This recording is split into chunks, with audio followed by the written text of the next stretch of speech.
me what Lent is about. Ask me what Christianity is about, and I'll fumble for words for a few moments. But sooner or later, I'll say Christianity is about falling in love. Falling in love with Jesus. It's about seeing him, knowing the stories, thinking about them, and noticing. What does he say? What does he do? What does he love? What makes him angry or happy? It's about seeing how he suffers and how he gives himself especially to those who are most vulnerable. Christianity is about falling in love and seeing him and wanting to be near him, with him, sharing in what he does, feeling what he feels, sharing his joy and sadness, his laughter and his longing. And that might be especially true this week, when we long for a world we do not have. It's this longing of Jesus that I want you to see and hear and feel today. In his longing, we feel the desire of God for the whole human community, for us. So listen once more to his words. How often have I longed to gather you as a hen gathers her brood under her wings to protect them. There's determination and disappointment and pain in those words. Painful longing beats at the heart of Jesus. It's there, present, obvious in his words. You refuse to be gathered together under the embrace of divine love and care that he longs to give. For he longs for a community that the biblical tradition calls the kingdom of God. And the kingdom of God is not just something out there somewhere in the future or in the sky. It's something that is real and flesh and blood and begins in the here and the now. God's kingdom appears when divine love and the good things of the earth are shared fully by all, especially those most troubled or vulnerable. The kingdom appears as every soul in those situations can bask in the dignity of being a treasured expression of God's own heart, an expression of God's holy image. Jesus hungers to gather the people, the community together, to create this world. I long, he says, for this. And his words are not confined to the people of Jerusalem about whom he was talking. They cannot be confined to that time, for his words are also to us. I long for you. I long to gather you under the wings of my care, that you may know how precious you are to me, and how precious is every single life and every morsel of creation. He longs to create that kingdom called the kingdom of God that appears when earth's blessings are shared and everyone knows the dignity of being treasured. But even though he longs and works for that world, it's not the world in which we live, and we saw it again this week. Friday. I woke too early Friday, much too early. Couldn't get back to sleep. Flipped on the television to catch the news and was confronted immediately by this horrid, brutal outrage that happened in Christchurch, New Zealand. And it brought back images of my days as a journalist when I follow the aftermath of such events. Images I'll never outlive. And again were the stories and the pictures of dozens of people shot and killed in 2 mosques as they were praying. And this happening in one of the most peaceful, non-violent nations on the earth, one of the safest places ever to live. A manifesto had preceded the outrage, the terror, written by the terrorists. Page after page, filled with the poisonous, rancid ugliness of ethnic, religious, and nationalistic hatred. And if you want to know what the opposite of God's kingdom is, that's it, right there.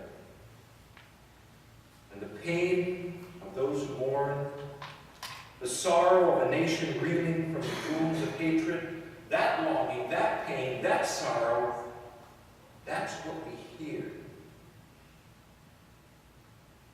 on Jesus' lips. How often I wanted to gather you under the wings of divine love, but how greatly do human beings, we too, resist the invitation both to truly know and to live in the love that God is.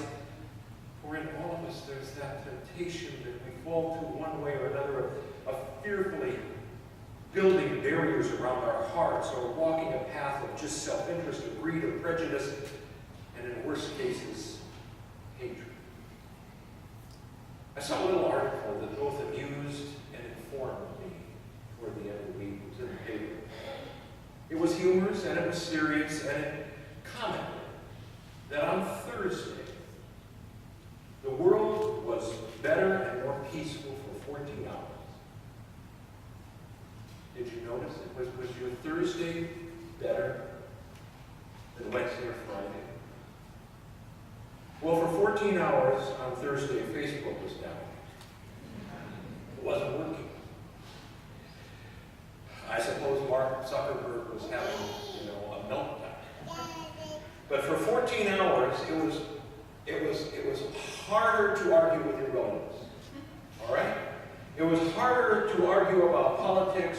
It was harder for trolls or others to throw insults across the social and ideological divides that splinter society and indeed the whole world. And that awareness, plus the incident in Christchurch, reveals again just how carefully and closely we must attend to how we act and how we speak and to the words we use, because festering angers and hate speech are poisoning our society, are poisoning our world. That kind of speech breeds bitterness and contempt that splinters friendships and families and societies, and in worst cases, such as we've just seen, it fuels malignant anger that hardens into hatred and murderous intent. And seeing all that, we can bemoan the hatred that tears at the fabric of community, and there's so much hate and bigotry and malignant nationalism and racial and ethnic arrogance that is all 100% poison. It kills people literally and spiritually. We can shake our heads at how awful it is. We can let the negativity of the times convert us or harden our hearts just as a mode of self-protection. We can. It's an option. But it's not a Christian option. And it's not who we are. We are souls who find shelter under the wings of an infinite love that longs for us to know how precious and how beautiful in the eyes of God every one of us is. How precious and beautiful in the eyes of God is every human soul. We gather in community every week, again and again and again, that we might be an oasis of shelter from the hatreds, prejudice, and the bigotries of the world. We gather in the shelter here the shelter of Jesus' love, to find respite and healing from the madness of the world, the madness of modern life. We step away from the competition that can run rampant in our society and somehow whisper in our ears and souls that we are valuable and important only if we've made enough money or we've been successful enough at work or home or school or the athletic field or because we're popular or have accomplished all the right things. We gather under the wings of divine love. Be set free from that and to learn how to live. For under the wings of Jesus' love, we learn to rejoice with those who rejoice and weep with those who weep.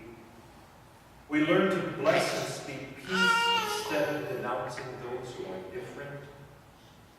We learn to put away arrogance and learn to live in harmony. We open our hearts to share our goods, to feed the hungry and welcome the stranger, the immigrant, and the refugee under the shadow of Jesus' wing and his love. We need to learn to be understanding and to love, and to do that in a world that is literally crying and bleeding for one of simple love and understanding. And we must not only learn that love, but speak and act it boldly against the poison that is in our world today. That is the call of being Christian in a world such as this. And so we gather again and again under the wings of divine love in order to fall in love with the one who loves us in this messy world. For this is who we are. A community of people falling in love with Jesus, that his longing and ours